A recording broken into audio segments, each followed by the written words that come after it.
Je suis en train de créer une entreprise qui vaut des millions dans le domaine des mèches et je vais te montrer comment toi aussi tu peux le faire. Mon nom c'est MV2, je suis la fondatrice de Résilience, un groupe dans lequel je te montre concrètement comment est-ce que tu peux créer et développer ton business. Et ce que j'ai décidé de faire sur YouTube, c'est de te montrer les étapes par lesquelles je passe lorsque je décide de créer un business et j'ai commencé par le business des mèches. Alors, si ce sont des choses qui t'intéressent, il faut absolument que tu t'abonnes et que tu partages ou tu actives la cloche de notification. Bref, tout ce qu'on dit sur YouTube là. Hier, j'ai parlé des bases lorsqu'on se lance dans le business, par quoi commencer. Aujourd'hui, je vais continuer. Mais avant de continuer, je vais d'abord parler des erreurs à éviter lorsqu'on se lance dans le business. Les erreurs à éviter, premièrement, c'est ne pas connaître la qualité des mèches. J'ai déjà fait une vidéo sur les différentes qualités de mèches. Check jusqu'en bas. Je vais mettre le lien en bas. Tu pourras juste aller regarder. C'est une très, très grave erreur de se lancer dans un domaine qu'on ne maîtrise pas vraiment. Donc, prends d'abord la peine de bien comprendre tout ce qui concerne les qualités de mèches. Comme ça, tu pourras mieux éduquer et même mieux conseiller ta clientèle. La deuxième erreur à éviter lorsque tu te lances dans le business des mèches, c'est de chercher absolument les meilleurs prix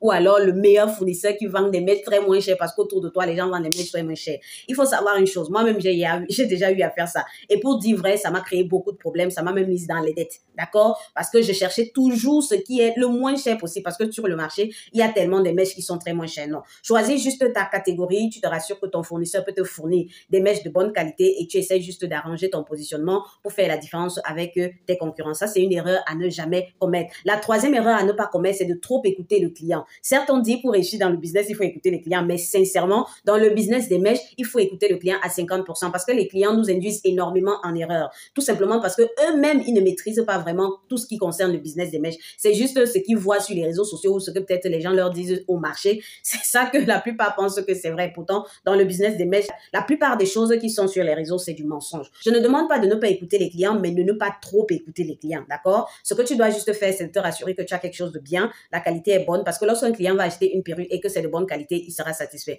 Mais si tu l'écoutes trop, version prix et tout le reste, et que tu peux acheter quelque chose qui n'est pas bien, lorsque le client va recevoir le colis, même si la personne a acheté ça à combien, la personne sera très, très furieuse contre toi. Donc, s'il te plaît, ne fais pas cette erreur-là, d'accord? Maintenant, c'est les 3 principales erreurs que vraiment je voudrais que tu ne commettes pas. Maintenant que j'ai parlé de ça, la prochaine étape, c'est quoi? Parce que moi, j'ai essayé de faire ça un peu la nuit, donc je vais juste te montrer les étapes. Lorsque tu as déjà trouvé, tu as choisi ta catégorie, tu as choisi ton positionnement, que tu as choisi ton fournisseur. Maintenant, ce que tu dois faire, c'est trouver un nom pour ton entreprise, d'accord? Et ce que j'ai fait, c'est que j'ai cherché les noms. Et j'ai utilisé un logiciel qu'on appelle ChatGPT. Avec ChatGPT, comment ça se passe? Tu vas juste, tu t'enregistres. Je sais pas si c'est disponible partout. Tu t'enregistres et puis tu lui demandes de te donner quelques noms des entreprises en fonction de ce que tu as envie de lancer. Et c'est valable, ce conseil est valable pour tous les domaines. Par exemple, tu as envie de lancer un business, mais tu ne sais pas vraiment quel nom donner à ton business. Je voulais d'abord donner MV2. Mais pour dire vrai, MV2, j'aime beaucoup mon nom, mais c'est une entreprise que j'aimerais vendre dans le futur, tu vois. Du coup, j'ai décidé de chercher quelque chose de spécial. Sauf que j'ai cherché, j'ai fouillé.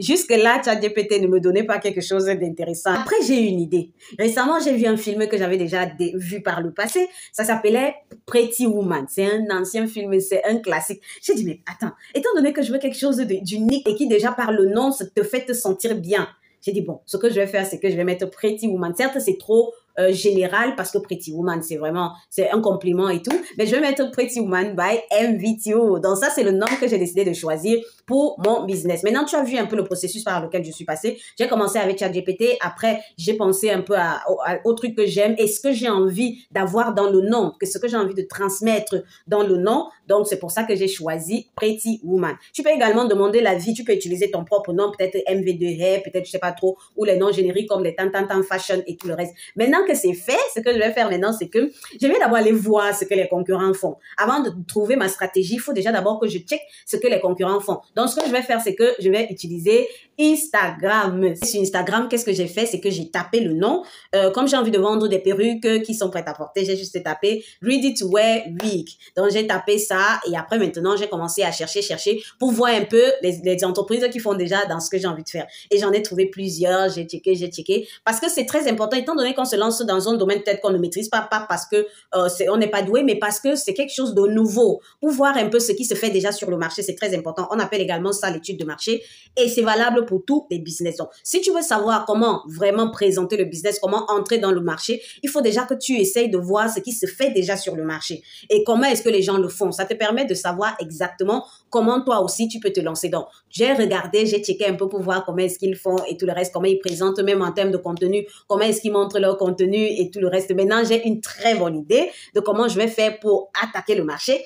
Dès que j'ai déjà ça, maintenant, la prochaine étape, c'est que je vais déterminer une stratégie marketing. D'accord? La stratégie marketing, c'est cet élément-là qui fera en sorte que je puisse non seulement attirer les clients, que je puisse rester dans leur tête et que je puisse également gagner de l'argent et faire la différence avec les concurrents. Parce qu'on peut vendre la même chose. On peut avoir les mêmes perruques, on peut avoir la même manière de présenter, mais la stratégie marketing en elle-même, elle est différente. D'accord? Et en ce qui concerne la stratégie marketing, ce que j'aimerais te dire, c'est qu'il y a plusieurs stratégies marketing. Il y a une différence déjà entre la stratégie marketing et l'offre marketing. La stratégie marketing, c'est comme j'ai dit tout à l'heure, c'est ce qui te permet déjà de te différencier de tes concurrents, de pouvoir rester dans la tête de tes clients et pouvoir également faire des ventes, te positionner, gagner en notoriété et faire des ventes. Et en ce qui concerne la stratégie marketing, on a ce qu'on appelle les 7 P.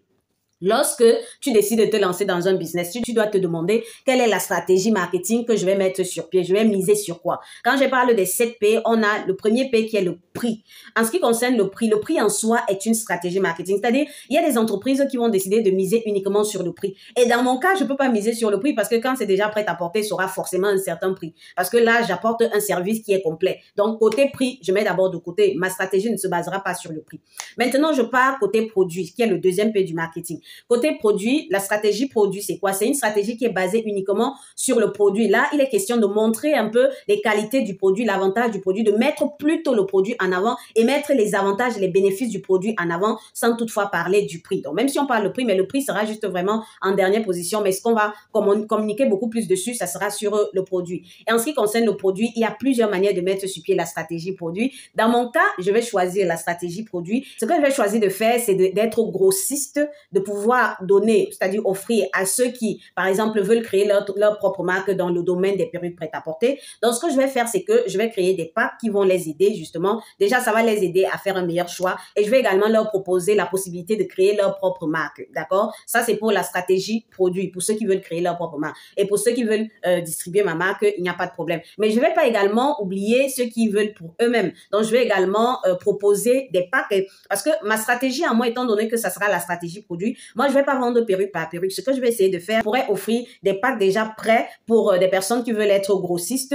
Et comme ça, ces personnes sauront exactement ce qu'elles auront lorsque elles vont acheter chez moi et si elles veulent vendre des perruques prêtes à porter. Je vais également offrir des petits packs à des personnes qui veulent pour eux-mêmes, tout simplement parce que déjà, ça va me permettre de vendre beaucoup. Mais également, je vais pouvoir offrir un kit complet à quelqu'un qui achète chez moi. Par exemple, tu peux acheter une perruque, certes, mais je vais t'offrir vraiment un truc complet de telle sorte que lorsque tu reçois la perruque, tu as déjà l'équipement nécessaire pour pouvoir mettre ta perruque rapidement et même l'entretenir au quotidien. Donc moi, je vais me spécialiser beaucoup plus à montrer déjà la nécessité d'acheter une perruque prête à porter. C'est ça que je mettrai en avant à travers ma communication. Mais également, je vais pousser le bouchon un peu plus loin en offrant des kits déjà prêts à emploi de telle sorte que lorsque quelqu'un reçoit sa perruque, qui est déjà tout à l'intérieur, qui peut l'aider à entretenir sa perruque, à bien coller sa perruque au quotidien, c'est-à-dire à bien la porter au quotidien. Donc ma stratégie, elle sera uniquement la stratégie produit. Maintenant, il y a également la stratégie promotion. La stratégie promotion, c'est des entreprises qui misent uniquement sur la publicité. C'est-à-dire, ils ne cherchent pas à arranger les prix, ils ne cherchent même pas à arranger tout ce qui est produit. La seule chose, c'est qu'ils font une maxi promotion de leurs produits. Ils vont mettre ça partout. Certes, je vais également utiliser la stratégie promotion parce que je vais également faire une sorte de promotion pour mes produits. Et maintenant, il y a l'autre P qui est la stratégie, la place. Où est-ce que mes produits seront vendus, d'accord? Je vais également, pour la stratégie place, c'est pas vraiment un élément sur lequel je vais mettre l'accent parce que de toute façon, je vais utiliser les réseaux sociaux. Mais il faut savoir qu'il y a des entreprises qui misent également sur la stratégie place, c'est-à-dire où est-ce qu'ils sont situés le lieu. Il y a des entreprises qui ne cherchent pas forcément à arranger tout ce qui est qualité, machin, mais qui cherchent à être positionnées au bon endroit. Par exemple, dans des avenues, il y a beaucoup de personnes, dans des avenues stratégiques, et ainsi de suite. Ça, c'est une stratégie marketing en elle-même. Maintenant, il y a également la stratégie de distribution ou d'approvisionnement. La stratégie de distribution, par exemple, c'est un peu comme les entreprises qui choisissent de distribuer leurs produits par MLM, ce qui est le MLM qui est le marketing de réseau, ce qui déjà en soi est très bien, d'accord? Donc, moi-même, je pense que je vais utiliser cette petite stratégie de MLM, marketing de réseau. Mais ce que je vais faire, c'est que je vais créer un programme d'affiliation de telle sorte que si tu amènes quelqu'un, dès que tu amènes quelqu'un, je vais te donner un bonus. Donc, si je récapitule pour que tu ne sois pas trop embrouillé parce que je peux aller un peu plus au-delà, moi, ma stratégie, je vais miser sur la stratégie produit. produits, je vais miser sur la promotion et je vais miser sur la manière de distribuer mes produits en mettant sur pied l'affiliation afin d'avoir rapidement les clients. D'accord? Maintenant que tu sais déjà, ce que j'ai fait également, c'est que j'ai créé un logo et pour ça, je suis allée rapidement sur Canva. Je suis allée sur Canva, j'ai cherché un logo vite fait là, j'ai créé mon logo et après maintenant, ce que j'ai fait, c'est que j'ai créé mes réseaux sociaux. Donc, j'ai créé Instagram, j'ai créé TikTok et j'ai créé également Facebook, les principaux réseaux sociaux qui sont un peu populaires en ce moment.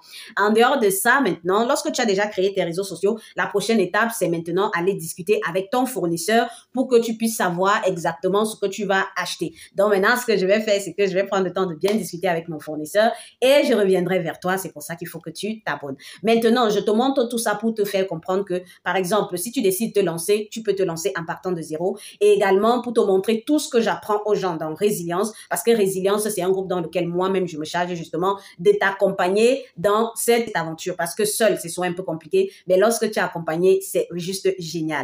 Donc, si tu veux en savoir plus sur Résilience, la seule chose que tu dois faire, c'est de me contacter et puis je te dis à plus tard.